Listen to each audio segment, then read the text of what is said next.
In that. This chicken here. Oh yeah. Stand bite that leg and let them see what you want. All right, guys, welcome back to Booze and Food. If ever you follow me at World Pet Health, you know I feed my dogs raw food. I eat like a dog, and if you're a man, you probably do too. We just want meat and potatoes, never anything veggie based. But we're getting old. We need more veggies. Point is, one of my famous things is actually a Cornish hen. There are people who've come over the years and said, I said, hey, do you like chicken? They said, yeah. So have you ever had a Cornish hen? They'd be like, you know what? I don't think I have. And I'll be like, 1 second, please. It's like this, hold my beer. I'm about to make you a Cornish hen. So I'm gonna walk you guys through why this is such an easy dish, how to season it, how to make sure the flavor gets there, and in 50 minutes you can have a done chicken. And again, most of these come in packs of 2, so you're $10 for 2 chickens, and at the Asian store, they sell it for $4 a piece. So you can get a Cornish hen, and this right here is a nice little meal. Like this whole thing, when you watch Stan, myself, and Jamarcus pull this thing apart, remember Stan, I told you thought it was like, see that ice in there still? And in your mind, you was like, it might be thawed out, boy. It wasn't. It was not thawed out. No. It wasn't ready. It wasn't, but it'll be fine. So, at any who guys, stay tuned. If you ever or never have considered grabbing those Cornish hens that are literally in almost every place, Walmart especially, I would challenge you to cook the hen, especially after you see what I do to this thing. Now, guys, what we do know is if you have a seasoning closet, a seasoning cabinet, you know seasonings get expensive. Between $1.99, the great value is $1, and even more importantly, you get up to $6, $7 seasonings. What I love about McCormick's is they've done an amazing job. Grill Mates, shout out to them, guys. Friends, send me some new stuff. Happy to partner with you guys. I use these like clockwork. They have good combinations of seasoning that simplify the process for about $1 and some change. And it scales. I can season a couple things with this. Hence, I'm going to put all these together. Now, the lime component is going to come out. The zestiness that's going to be in this is going to taste. The Brazilian steakhouse has the salt component that you're looking for. And for the most part, I should be able to season all these. Now, technically, normally, I do just one seasoning. That's the mojito lime one. But I've done Chipotle one and a few others. And I think this is actually going to be enough.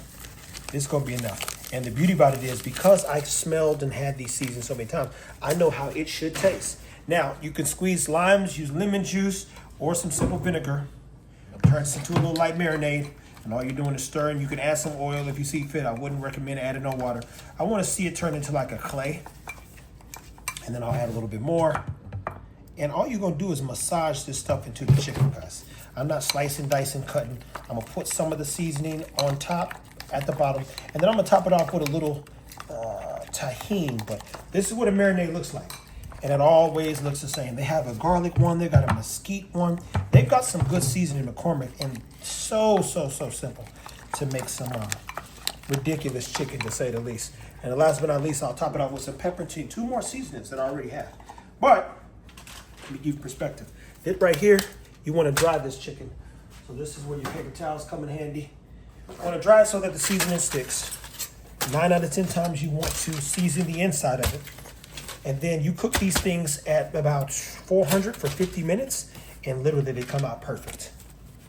And again, it's not one of those things that's rocket science. Oh, and we always stuff it with limes. But this is what it looks like. A lot of times this part right here ain't going to be super flavorful. And sometimes I'll add a second sheet because like, oh, it still was unthawing. Normally, it's already unthawed. So look, this right here, I call this, I'm about to paint on this thing. See, that goes a long way. It literally, you put some seasoning in here for sure. I'll stuff this with limes and you look up. Look, see that thing's leaking? Man, I told you. I told you it was not done unthawed, man. But that's okay. Now, it don't look like much. Somebody else there? No. We got dogs. They good alerts. Alert. So that's what that looks like, man. I put a little seasoning in there, and realistically, Seth, can you do me a favor? Yep. And give me another sheet of foil? Yeah, because I need to put this up on a second layer. You need to shut the oven too? Yeah, or you wait? Turn the oven on 400. Go ahead, do this first. Yeah, that should be good.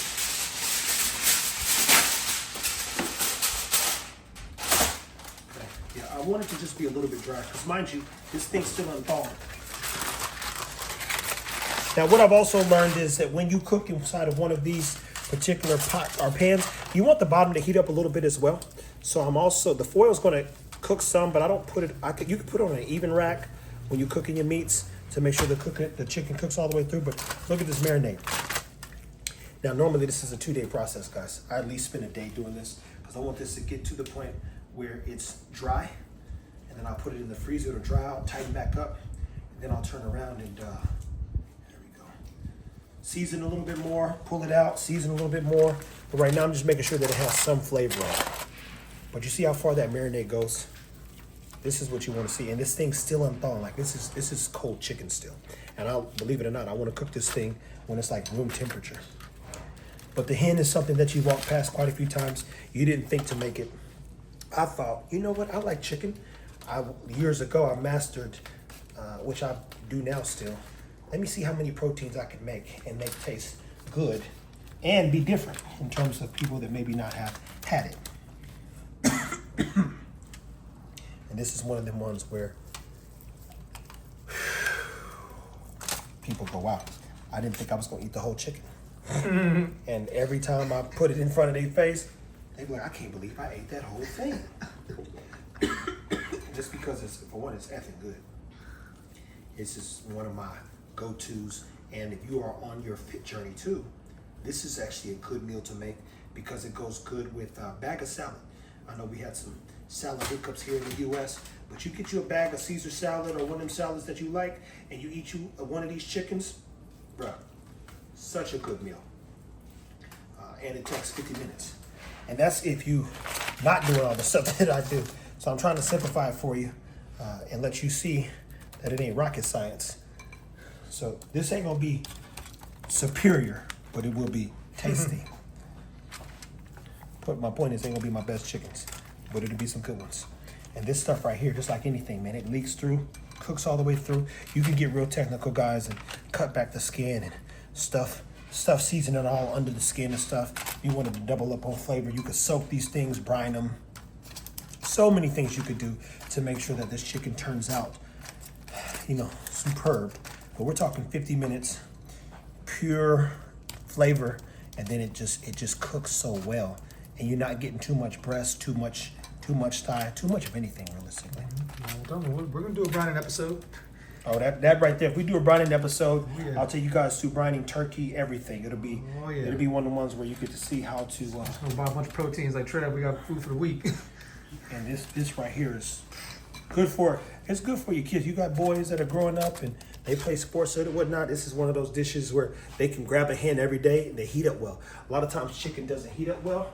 When you get this hen, you can heat these things up for the next couple of days. 3 days of hens, literally. Some salad. Hey, simplest thing you do. Literally rice and some other stuff. Oh yeah, we're gonna do a rice episode. And that's just to add that last bit of zing that you want in most of your bites. And then pepper, of course. I don't know if you guys are like spicy people. I know the people here can eat spice. But if you're not a spicy person, add pepper so you have some like. And then you want to chop down some limes. Now the beauty about this, depending on your taste buds, I'll make the brine with the lime. But literally, I put a lime in every one of these, and you'll taste that zing on all. That's a juicy lime. See, this is a good one. Mm-hmm. So 2 things: you can squeeze the limes and put them in there, or you can turn around and just stuff it in there, and boom. That's a seasoned Cornish hen. And when this thing cooks over 50 minutes and comes out, and them legs is dripping and pulling apart, I've never missed with the Cornish hen, guys. And I ain't gonna miss today. But $10 a tooth, a bag of salads $4. We're talking about $15 meal. If you by yourself, you can eat this for these two meals, and they're tasty. And they're easy to bake. It's like easy bake, no oven. Hey, but you do the oven. Stay tuned, people. Take care of yourself. And get a hen. All right, guys. So this is the chicken going in at 50 minutes. Boom. 450 minutes, man. 50 minutes from now, magic will be on our plate in front of us. And people go, wow, that was a quick thing. Now, 2 things to be mindful of. meaning a quick meal. Every oven's different. I've cooked these before at 400, set my timer too, at a buddy of mine's, and they got burnt. They were cooked literally in all the wrong ways. So in this particular situation, I'm cooking it because I've now made enough hens in my oven to know 400 is prime time. So stay tuned. As I said, get you a hen, season it, flavor it, you can brine it, and then literally 50 minutes in the oven, you come back out, it'll be perfect. All right, guys, man, so these hens, they gotta be ready. There we go. What I love about a good hen is, I think Stan asked, the juices in this thing can go crazy. Like, and one of the tests that I always have done is, you pull that up and that leg fall out, look at the juice, look how juicy that is. You let that sit for a little bit, it'll finish. Technically, you could go a little bit longer. For the most part, I don't have my thermometer in here. I think it's outside. There's one over there. Oh, there's one right here. Here we go. You know, chicken's supposed to be 165. So you check your breast.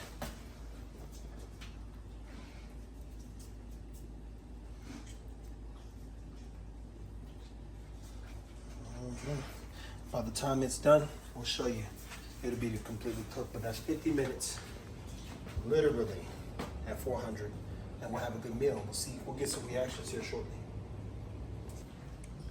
All right, look, this is yours. Sir, it's yours. Thank you. What I love about even the leftover juices, guys, I'll turn around and cook some wings in that.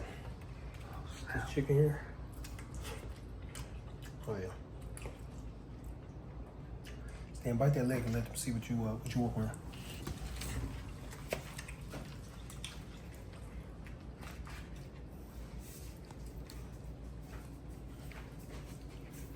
Oh, this is gonna be hot.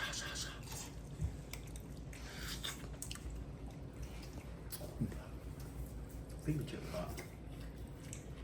Ooh, that's the flavor.